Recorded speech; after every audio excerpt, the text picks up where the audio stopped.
രണ്ട് പെൺപിള്ളേരും ഒരു സ്കൂളിൽ പഠിക്കുന്ന പിള്ളേരെക്കുള്ള കുടുംബം നമ്മളിത് എങ്ങനെ കൊണ്ടുപോകുന്നു പറ? ഈ ഒറ്റ വരുമാനം കൊണ്ട് നമ്മളെങ്ങനെ ജീവിക്കും?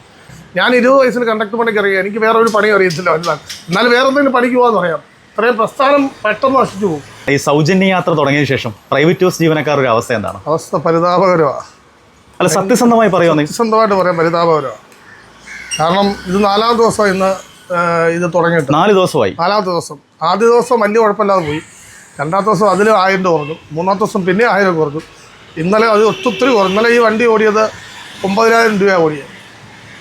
ഡീസലിന് 5600 ഡീസലാവും. പിന്നെ ഞങ്ങളുടെ ശമ്പളം എക്സ്ട്രാ ഇതുണ്ട്, ഇപ്പോൾ സ്റ്റാൻഡ് പിരിവ് അങ്ങനെ കുറച്ച് ഇതുണ്ട്. അതെല്ലാം പോയിട്ട് മുതലാളിക്ക് 1000 രൂപയ്ക്കകത്ത് ബാലൻസ് കിട്ടുന്നു. ഒരു ക്വാർട്ടറിൽ ഒരു 25,000 26,000 രൂപ മുതലാളിക്ക് ഒരു വണ്ടിക്ക് ടാക്സ് അടയ്ക്കും. ഓക്കെ, അത് മാത്രമല്ല നമ്മളെ സ്റ്റാഫിന് ഇപ്പം ഈ സ്കൂൾ തുറപ്പൊക്കെ ഇത്രയും കടവ് അവിടെ നിന്ന് കടവൊക്കെ മേടിച്ച് നമ്മൾ പിള്ളേരുടെ ട്യൂഷൻ ഫീസ്, എൻ്റെ മോള് +2 പഠിക്കുന്നത്, മൂത്ത മോള് 20,000 രൂപ ട്യൂഷൻ ഫീസ് ഒരുമിച്ച് അടച്ചാൽ 20,000 രൂപ മതി. അങ്ങനെ പണയം വെച്ചും 20,000 രൂപ അടച്ച് അത് പണയം പലിശയ്ക്കടുത്ത് അടച്ചുകൊണ്ടിരിക്കുക. പെട്ടെന്നുള്ള ഒരു അവസ്ഥ ഭയങ്കര ഒരു പരിതാപകരമാണ്. പിന്നെ സർക്കാരിൻ്റെ ഈ സംഭവം നല്ലതാണ്, ജനങ്ങൾക്ക് ഭയങ്കരമായിട്ട് ഉപകാരപ്പെടും. സാധാരണക്കാരെ സംബന്ധിച്ച് വലിയ ആശ്വാസമാണ്. കാരണം എനിക്ക് എൻ്റെ വീട്ടിലെ 3 സ്ത്രീകളുണ്ട്, എൻ്റെ 2 പെൺപിള്ളേർ, എൻ്റെ ഭാര്യ. അവർക്ക് ഇതൊക്കെ ഒത്തിരി ഉപകാരപ്പെടും. പക്ഷേ ഒരു ആകെ ഇപ്പം നമുക്കൊരു 7,000 കാണത്തില്ല സ്വകാര്യ ബസ് ഈ കേരളത്തിലുള്ളൂ. ആ 2 സ്റ്റാഫ് വെച്ച് 14,000 തൊഴിലാളികളാണ്. ആ 14,000 തൊഴിലാളികളുടെ കുടുംബം ഭയങ്കര അവസ്ഥയിലാണ്. അല്ല, ഇങ്ങനെ മുന്നോട്ട് പോകുന്നത് എന്ത് ചെയ്യാൻ പറ്റും? ഒരു രക്ഷയില്ല. കാരണം ഇത് എങ്ങനെ മുതലാളിമാർ കൊണ്ടുപോകുന്ന അറിയത്തില്ല. ഇപ്പം നമുക്ക് നാളെ അത് ടാക്സ് കുറയുന്നില്ല, ഇൻഷുറൻസ് കുറയുന്നില്ല, ഒന്നും കുറയുന്നില്ല. സ്പെയറിന് വില കൂടുക, ഡീസലിന് വില കൂടുക, എല്ലാത്തിനും കൂടുന്നു. അതിനിടയ്ക്ക് വരുമാനം മുതലാളിമാർക്ക് കുറഞ്ഞുകൊണ്ടിരിക്കുക. അപ്പോൾ ഈ മുതലാളിമാർ ഇതെങ്ങനെ പോകുന്നു പ്രസ്ഥാനം നടത്താൻ ഒരു രക്ഷയില്ല. അവർക്ക് ചെലവുകൾക്ക് കുറവില്ല, ഒരു കുറവില്ല. ഡീസലിന് വില കൂടുമല്ലോ. ഇന്നലെ ഒരു 9,000 ഓടിയ വണ്ടി കളക്ഷൻ നേരത്തെ 12,000 11,000 കൂടുമായിരുന്നു. ഇന്നലെ 9,000 ആയി. ഇനി അതിൽ കുറയും. ആ 9,000 രൂപ കളക്ഷനിൽ 5,700 അടുപ്പിച്ച് ഡീസലായി. പിന്നെ ഞങ്ങളുടെ സാലറി സ്റ്റാൻഡ് പിരിവ് എല്ലാം കൂടെ പോയിട്ട് 1000 രൂപ പോലും മുതലാളി കിട്ടത്തില്ല. ഇത് ഇനിയും കുറയത്തേ ഉള്ളൂ. കാരണം ജനങ്ങൾ അറിഞ്ഞ് വരുന്നേ ഉള്ളൂ. അതുപോലെ ഇപ്പം ഞങ്ങൾ ഈ 9 രൂപ ഓടാൻ കാരണം 2 ട്രിപ്പ് ബൈ റൂട്ട് പോകുന്നുണ്ട്.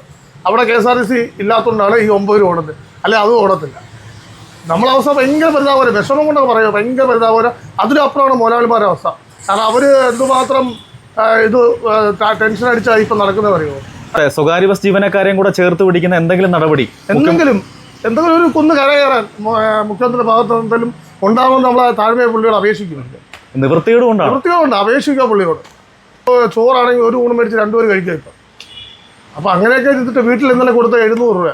ഒരു 700 രൂപ കൊണ്ട് ശരാശരി ഒരു +2നും ഒരു 7ാം ക്ലാസ്സിലും പഠിക്കുന്ന വിദ്യാർത്ഥിനിയും ഒരു വൈഫും ഞാനും ഉള്ളൊരു കുടുംബം കഴിയാൻ പറ്റും. ഇല്ല, സ്ഥിരം വരുന്ന യാത്രക്കാർ വരെ ഒന്നീ തല കുനിച്ച് നിൽക്കുക, മോഹം വെച്ച് മറച്ച് നിൽക്കുക, അല്ലെ അങ്ങോട്ടും ഇങ്ങോട്ടും മാറി നിൽക്കുക. അതിങ്ങനെയുള്ള ഇതാണ്. സ്ഥിരം വരുന്ന യാത്രക്കാർ പോലും കയറുന്നില്ല. എന്തായാലും കേട്ടില്ലേ, സ്വകാര്യ ബസ് ജീവനക്കാരുടെ അവസ്ഥ എന്ന് പറഞ്ഞാൽ വളരെ പരിതാപകരമാണ്. 13,000 14,000 രൂപയൊക്കെ കളക്ഷൻ കിട്ടിക്കൊണ്ടിരുന്ന ബസ്സുകളിൽ ഇപ്പൊ 8,000 7,000 9,000 രൂപയൊക്കെയാണ്. വരുമാനം കുറയുന്നതനുസരിച്ച് ഇവരുടെ ശമ്പളം കൂടിയാണ് കുറയുന്നത്. പലപ്പോഴും ഒരു ഊണ് മേടിച്ച് 2 പേര് ചേർന്ന് കഴിക്കേണ്ട അവസ്ഥയാണ്. കാരണം വരുമാനമില്ല. അപ്പം ഇവരുടെ കൂടി എന്തെങ്കിലും പരിഗണന സർക്കാരിൻ്റെ ഭാഗത്തുനിന്ന് ഉണ്ടാവണമെന്നാണ് സ്വകാര്യ ബസ് ജീവനക്കാർക്ക് പറയാനുള്ളത്. അവർ സൗജന്യ യാത്രയെ വിമർശിക്കുകയല്ല, അത് നല്ലത് തന്നെയാണെന്നാണ് പറയുന്നത്. ഒപ്പം ഇവരെ കൂടെ ചേർത്ത് പിടിക്കാനുള്ള എന്തെങ്കിലും നടപടി സർക്കാരിൻ്റെ ഭാഗത്തുനിന്ന് ഉണ്ടാവണമെന്നാണ് ഈ തൊഴിലാളികൾക്കും പറയാനുള്ളത്.